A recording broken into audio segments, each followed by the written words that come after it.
Welcome to V3 news లక్ష్యం సమాజహితం. నేను కీర్తి. ముందుగా హెడ్లైన్. భద్రాచలం పట్టణంలో కార్మికుడు అనుమానాస్పద మృతి. శ్రీ సీతారామచంద్ర ఆలయ CRO కార్యాలయం పైన బాత్రూంలో మృతి.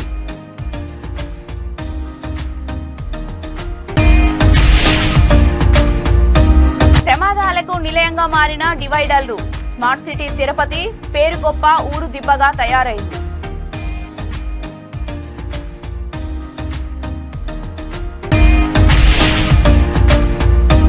కుప్పంలో వైసీపీకి భారీ షాక్. వైసీపీ నుంచి టీడీపీలోకి వలసలు. యువకులకు కండవా కప్పి సాధారణంగా పార్టీలోకి ఆహ్వానించిన చంద్రబాబు.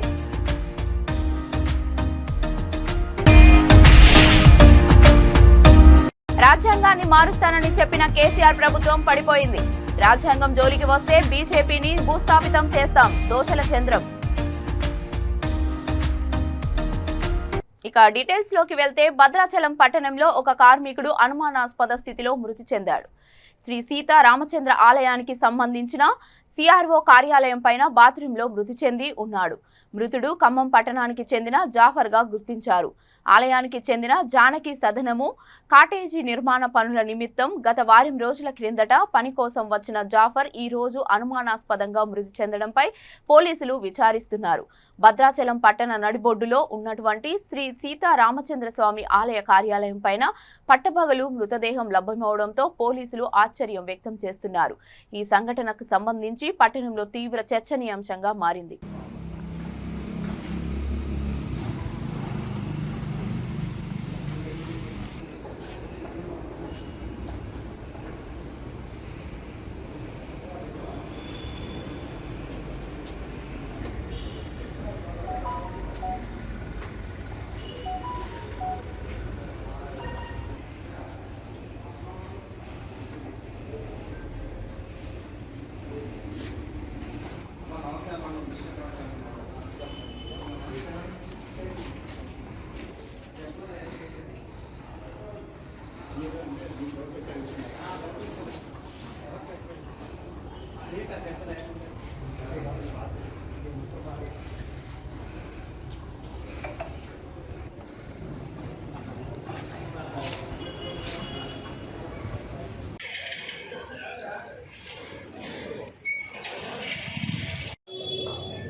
బాత్రూమ్ మీరు బయటికి తీస్తారా? బాత్రూమ్ లోపల చీమలుగానే ఉన్నాయా? తిరుపతి జిల్లా కేంద్రంలో రాయలసీమ పోరాట కమిటీ కన్వీనర్ శ్రీ నవీన్ కుమార్ రెడ్డి తన నివాసంలో మీడియాతో మాట్లాడారు. తిరుపతి ఆధ్యాత్మిక నగరంలో అలిపిరి బైపాస్, మంగళం రోడ్డు, ఎయిర్ బైపాస్, నగర నడిబొడ్డున ఉన్న ఇతర రోడ్లలో టీటీడీ నగరపాలక సంస్థ తుడా సంయుక్తంగా ఏర్పాటు చేసిన డివైడర్ల నిర్వహణ సక్రమంగా సకాలంలో చేయకపోవడంతో ప్రజాధనం దుర్వినియోగం అవుతుందని ఆయన అన్నారు. టీటీడీకి శ్రీవారి భక్తులు సమర్పించే కానుకలతో నగరపాలక సంస్థకు ప్రజలు కట్టే ఆస్తి పన్నులతో పాటుగా కేంద్ర ప్రభుత్వం తిరుపతి అభివృద్ధికి కేటాయించిన స్మార్ట్ సిటీ నిధులు బూడిదలో పోసిన పన్నీరులా మారిందని నవీన్ కుమార్ తెలియజేశారు. తిరుపతి ఆధ్యాత్మిక నగరం సుదూర ప్రాంతాల నుంచి శ్రీవారి దర్శనానికి ప్రతినిత్యం కూడా వేలాది మంది భక్తులు వస్తుంటారు. అదేవిధంగా తిరుపతి నగరంలో ఉన్నటువంటి ప్రజలంతా కూడా ఎప్పటికప్పుడు నగరపాలక సంస్థకి ఆస్తి పన్నుల రూపంలో కోట్లాది రూపాయలు చెల్లిస్తూ ఉంటారండి. ఈరోజు తిరుపతి నగరంలో డివైడర్లు ఏర్పాటు చేశారు. తిరుమల తిరుపతి దేవస్థానము, నగరపాలక సంస్థ, తుడా సంయుక్తంగా స్మార్ట్ సిటీ నిధులతో ఈరోజు రోడ్లంతా కూడా విస్తరించామని చెప్పి అక్కడ డివైడర్లు ఏర్పాటు చేసి ఆ డివైడర్ల మధ్యలో లక్షల ఖరీదు చేసే మొక్కలు నాటారండి. నేను ఒకటే అడుగుతున్నా, ఈరోజు ఆ డివైడర్ల నిర్వహణ గాలికి వదిలేశారండి. ఈరోజు మంగళం రోడ్డు కానీ, ఎయిర్ బైపాస్ రోడ్డు కానీ, అదేవిధంగా మన జూ పార్క్ రోడ్డు కానీ ఎక్కడ చూసినా కూడా మీరు డివైడర్లలో మొక్కలు పెట్టేశారు. దానికి నీళ్లు పోస్తున్నారా అంటే అది సక్రమంగా చేయడం లేదు. ఆ ఉన్న మొక్కలు ఎక్కడైతే మనకు డివైడర్ల నుంచి యూటర్న్ వస్తుందో ఆ యూటర్న్ తీసుకునే చోట గుబుర్లుగా పెరిగిపోయినాయండి. దాని నిర్వహణ అసలు పట్టించుకునే నాదులే లేదు. ఈరోజు ఆ గుబుర్లుగా పెరిగిపోవడం వలన ఆపోజిట్ గా వచ్చే వెహికల్ ఏ వెహికల్ వస్తుందో తెలియదు. భారీ వాహనాలు మంగళం రోడ్ లో చూసినామంటే హెవీ ట్రాఫిక్ పెరిగిపోయింది. ఆడ అపార్ట్మెంట్ల కల్చర్ ఎక్కువైపోయింది. ఆడ జనసంచారం కూడా విపరీతంగా పెరిగింది. అలాంటి చోట యూటర్న్ల దగ్గర అనేక సందర్భాల్లో ప్రమాదాలు జరుగుతున్నాయి. క్షతగాత్రులు అవుతున్నారు. కొన్ని సందర్భాల్లో ప్రాణాలు పోయే పరిస్థితులు వస్తున్నాయి. అయినా కూడా అధికారులు నిమ్మకు నీరెత్తినట్లు వ్యవహరిస్తున్నారు. నేను ఒకటే డిమాండ్ చేస్తున్నా, మీరు డివైడర్ల మధ్య మొక్కలు పెట్టినప్పుడు దాని నిర్వహణ బాధ్యత కూడా తుడా అన్నా తీసుకోండి, నగరపాలక సంస్థ అన్నా తీసుకోండి, టీటీడీ అన్నా తీసుకోండి. ఈరోజు టీటీడీలో కానీ నగరపాలక సంస్థలో తుడాలో ఫారెస్ట్ కార్మికులు ఎవరైతే ఈ గార్డెనింగ్ మెయింటెనెన్స్ కార్మికులు ఉన్నారో వాళ్ళకి జీతాలు పెంచి వాళ్ళని సద్వినియోగం చేసుకోండి. అలా కాకుండా ఇష్టానుసారంగా శ్రీవారికి భక్తులు సమర్పించే కానుకలు, టీటీడీ ఆస్తి పన్నులు, స్మార్ట్ సిటీ నిధులు బూడిదలో పోసిన పన్నీర్ లాగా అయిపోయింది. ఈ రోజు మనం కేటీ రోడ్లో కానీ ప్రధాన రహదారుల్లో చూస్తే పశువులు ఇష్టానుసారంగా తిరుగుతున్నాయి. గ్రామ సింహాలు గుంపులుగా బయట చేశాయి. కారణం ఏమంటే ఎండ తీవ్రత చాలా ఎక్కువగా ఉంది కాబట్టి దాహంతో నీళ్ల కోసము, ఆహారం కోసం పశువులు బయటకు వచ్చేస్తున్నాయి. నగరపాలక సంస్థ కానీ టీటీడీ ఆరోగ్య శాఖ అధికారులు దృష్టి పెట్టి ఈ పశువులంతా కూడా గోశాలకు తరలించండి. గ్రామ సింహాలకు వ్యాక్సిన్లు వేసి ఈ రోజు రోడ్ల మీద వాహనదారులు నడిచిపోయే వాళ్ళకి ప్రమాదాలు జరగకుండా నివారించాలని చెప్పని నేను ఒక స్థానికుడిగా ప్రజల తరఫున టీటీడీని, నగరపాలక సంస్థని తుడానికి హెచ్చరిస్తూ డిమాండ్ చేస్తున్నానండి. చిత్తూరు జిల్లా కుప్పంలో రెండో రోజు చంద్రబాబు పర్యటన కొనసాగుతుంది. చంద్రబాబును టీడీపీ ఎమ్మెల్యే అభ్యర్థులు, మాజీ మంత్రులు, ఎమ్మెల్సీలు అతని వెంట కదిలారు. స్థానిక సమస్యలపై చంద్రబాబు నాయుడుతో చర్చించారు. చంద్రబాబును కలిసి పలువురు వినతి పత్రాలు అందజేశారు. టీడీపీ కార్యకర్తలు తమ సమస్యలను చంద్రబాబు దృష్టికి తీసుకెళ్లారు.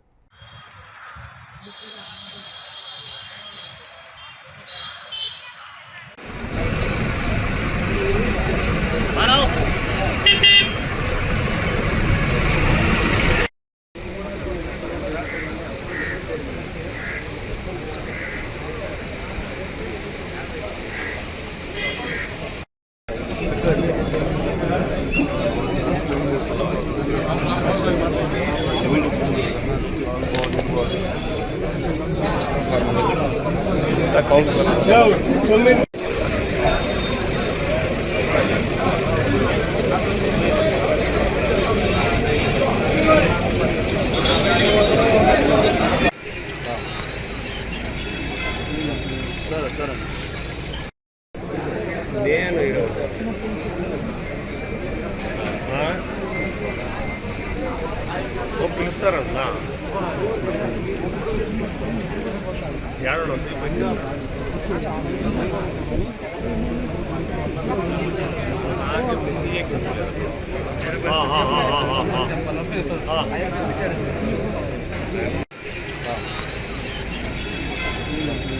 సరే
చిత్తూరు జిల్లా కుప్పంలో వైసీపీకి భారీ షాక్ తగిలింది. పట్టణంలోని వైసీపీ నాయకులు, కార్యకర్తలు భారీ ఎత్తున వైసీపీ నుంచి తెలుగుదేశం పార్టీలో చేరారు. టీడీపీ అధినేత చంద్రబాబు సమక్షంలో సుమారు 1000 మంది వైసీపీ యువకులు టీడీపీ కండువా కప్పుకున్నారు. యువకులకు కండువా కప్పి సాదరంగా పార్టీలోకి చంద్రబాబు నాయుడు ఆహ్వానించారు. ఎమ్మెల్సీ కంచర్ల శ్రీకాంత్, పార్టీ విస్తరణ కమిటీ చైర్మన్ సురేష్ బాబు ఆధ్వర్యంలో యువత భారీగా పార్టీలో చేరారు.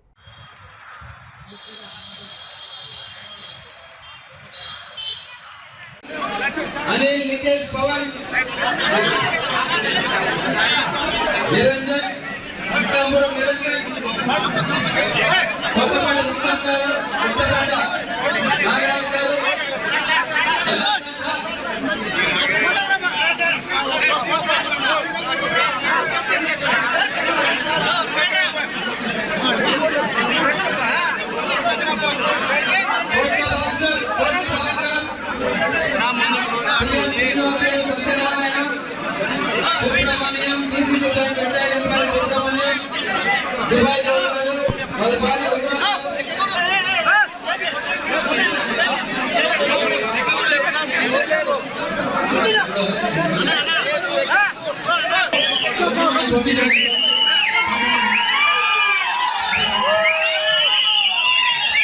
रमेश रेड्डी नगरपालेपल्లి रमेश रेड्डी नगरपालेपल्లి रमेश रेड्डी नगरपालेपल्లి रमेश रेड्डी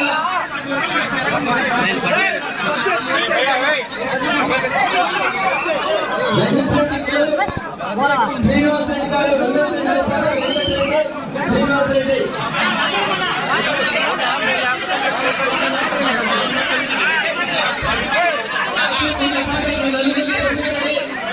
వాసు రాజేష్ జైపాల్ జగన్ వాసు వాసు కొంచెం కంట్రోల్ చేయండి.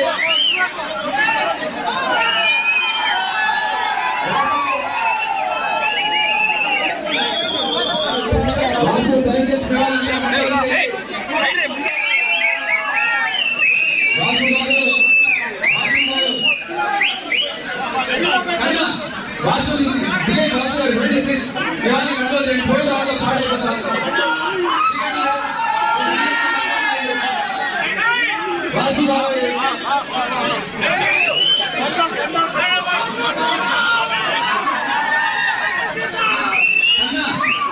చందన్ గారు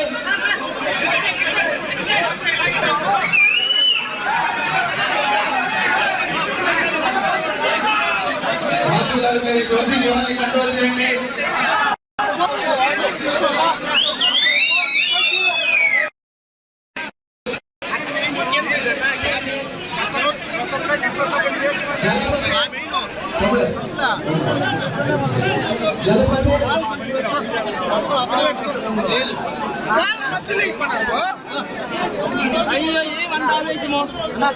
సికింద్రాబాద్ బీఆర్ఎస్ పార్లమెంట్ స్థాయి సమావేశంలో రసాభాస గత ఎన్నికల్లో పార్టీకి వ్యతిరేకంగా పనిచేశావంటూ రావుల శ్రీధర్ రెడ్డిపై బీఆర్ఎస్ జిల్లా అధ్యక్షుడు మాగంటి గోపీనాథ్ విరుచుకుపడ్డారు. మాగంటి గోపీనాథ్ కు నోరు తెరిస్తే బూతులే వస్తాయని రావుల శ్రీధర్ రెడ్డి అసహనం వ్యక్తం చేశారు. దాంతో స్టేజ్ పైనే ఎమ్మెల్యే మాగంటి గోపీనాథ్, రావుల శ్రీధర్ రెడ్డిలు తిట్టుకున్నారు. దీంతో పార్లమెంటు ఎన్నికలు సమీపిస్తున్న తరుణంలో నాయకుల మధ్య వర్గ విభేదాలు రావడంతో క్యాడర్లో అయోమయ పరిస్థితులు నెలకొన్నాయి.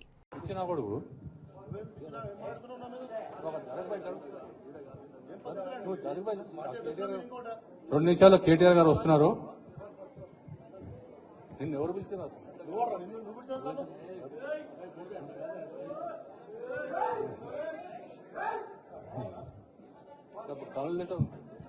2 నిమిషాల్లో కేటీఆర్ గారు వస్తున్నారు. కూర్చోండి బాస్, ప్లీజ్ కూర్చోండి, కూర్చోండి.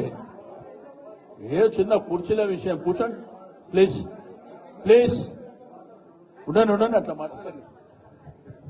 సీనన్న ఏం చెప్పిండంటే అంబర్పేట వాళ్ళు కనబడతలేరు అని చెప్పిండు. కొంచెం అంబర్పేట వాళ్ళు అందరు చేయలేపుర్రి, అంబర్పేట వాళ్ళు చేయలేపుర్రి.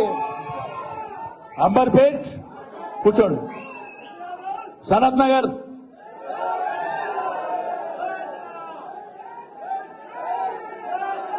సికింద్రాబాద్, కూర్చోండి, Jubilee hills, Khairatabad, okay, Nampally, okay, Musheerabad, okay. ఇప్పుడు మన దాసోజీ శ్రవణ్ గారు మాట్లాడాలకు.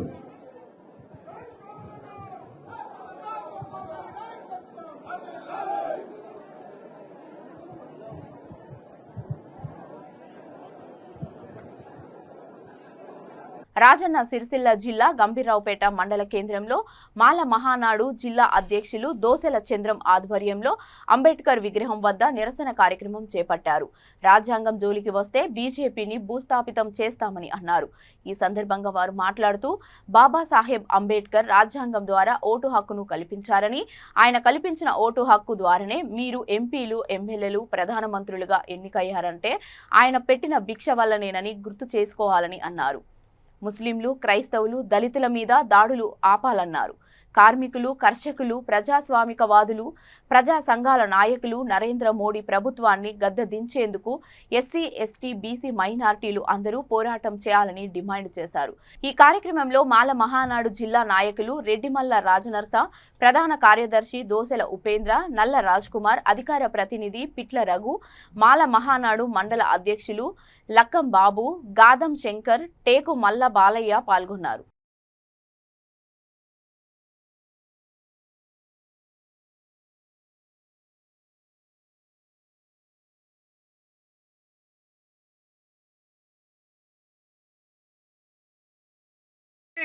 రాజ్యాంగాన్ని మార్తనము సిగ్గుచేటు. ఈరోజు మన దేశంలో బాబాసాహెబ్ అంబేద్కర్ గారు రాసినటువంటి రాజ్యాంగం ద్వారానే ప్రతి ఒక్కరికి ఓటు హక్కు కల్పించిన ఘనత మన బాబాసాహెబ్ అంబేద్కర్ గారు. ఆ ఓటు హక్కు ద్వారానే ఈరోజు ఓట్లతోటి గెలిచినటువంటి ఎంపీలు, ఎమ్మెల్యేలు, ప్రధానమంత్రి కూడా రాజ్యాంగాన్ని మారుస్తానడము సిగ్గుచేటైన చర్య. కర్ణాటక ఎంపీ అనంత్ హెగ్డే గారు 400 సీట్లు వస్తే రాజ్యాంగాన్ని మారుస్తానడము సిగ్గుచేటు. ఈ రోజు మీరు గుండె మీద చేతులు వేసుకొని మాట్లాడాలి. ఎందుకంటే ఆయన రాజ్యాంగం మీద ప్రమాణం చేసి ఈ రోజు రాజ్యాంగానికి తూట్లు వరుస్తున్నటువంటి బీజేపీ ప్రభుత్వాన్ని భూస్థాపితం చేస్తామని తెలంగాణ మాలమాన పక్షాన మేము డిమాండ్ చేయడం జరుగుతుంది. రానున్న రోజుల్లో పార్లమెంట్ ఎలక్షన్లో బీజేపీని మాలలమందరము ఏకతాటి మీదకి వచ్చి బీజేపీని భూస్థాపితం చేస్తాము. నువ్వు రాజ్యాంగాన్ని మారుస్తాడు కాదు, నీ బీజేపీ పార్టీనే మేమందరం మారుస్తామని తెలంగాణ మాలమానడు పక్షాన డిమాండ్ చేస్తున్నాము. ఎవరైనా సరే ఈ దేశంలో రాజ్యాంగం నచ్చనోడు ఈ దేశం విడిచి వెళ్ళిపోవాలి తప్ప రాజ్యాంగాన్ని మారుస్తాను ఎవరైనా సరే మేము ఊరుకునే ప్రసక్తి లేదు. ప్రతి ఒక్కరూ ప్రజాస్వామికవాదులు, కార్మికులు, కర్షకులు, అన్ని పార్టీల నాయకులు కూడా దీన్ని ఖండించవలసిన పరిస్థితి ఆసనమైంది. మతతత్వ పార్టీని మనము భూస్థాపితం చేయకపోతే వీళ్ళు పారిశ్రామికవేత్తలకే కొమ్ము కాస్తారు కానీ బడుగు బలహీన వర్గాలకు కొమ్ము కాస్తలేదు. దళితుల మీద దాడులు జరుగుతున్నాయి, కర్ణాటకలో జరుగుతున్నాయి, బీజేపీ కేంద్ర పాలిత ప్రాంతాల్లో దాడులు జరుగుతున్నాయి. ఈ దాడులను ప్రతి ఒక్కరూ ఖండించాలి. రాజ్యాంగాన్ని మారుస్తాని నరేంద్ర మోడీ, ప్రతి ఒక్క బీజేపీ నాయకులు రాజ్యాంగం విషయం మాట్లాడుతున్నారు. మీరు రాజ్యాంగాన్ని మారుతున్నారు కాదు, ప్రజల బ్రతుకులు మార్చాలి తప్ప రాజ్యాంగాన్ని కాదు. బాబాసాహెబ్ అంబేద్కర్ గారు మీకు ఈరోజు ప్రజలను పాలించమనిస్తే రాజ్యాంగాన్ని మారుస్తాని సిగ్గుచేటు. మేము రానున్న రోజుల్లో వచ్చే ఎలక్షన్లో మీ బీజేపీ పార్టీని భూస్థాపితం చేస్తాం, మీ పార్టీనే మారుస్తామని తెలంగాణ మాలమాన పక్షాన డిమాండ్ చేయడం జరుగుతుంది. ఇటు వచ్చినటువంటి మాలమానాడు సోదరులందరికీ ప్రతి ఒక్కరికి ధన్యవాదాలు తెలియజేస్తూ రానున్న రోజుల్లో పెద్ద ఎత్తున ఆందోళన కార్యక్రమాలు చేస్తాము. మీరు బులెటిన్ ముగించే ముందు హెడ్లైన్స్ మరొకసారి. భద్రాచలం పట్టణంలో కార్మికుడు అనుమానాస్పద మృతి. శ్రీ సీతారామచంద్ర ఆలయ సిఆర్ఓ కార్యాలయం పైన బాత్రూంలో మృతి.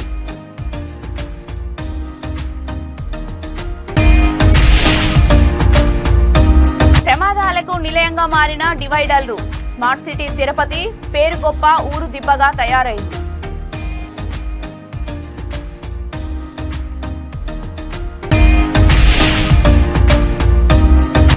వైసీపీకి భారీ షాక్. వైసీపీ నుంచి టీడీపీలోకి వలసలు. యువకులకు కండవా కప్పి సాధారణంగా పార్టీలోకి ఆహ్వానించిన చంద్రబాబు.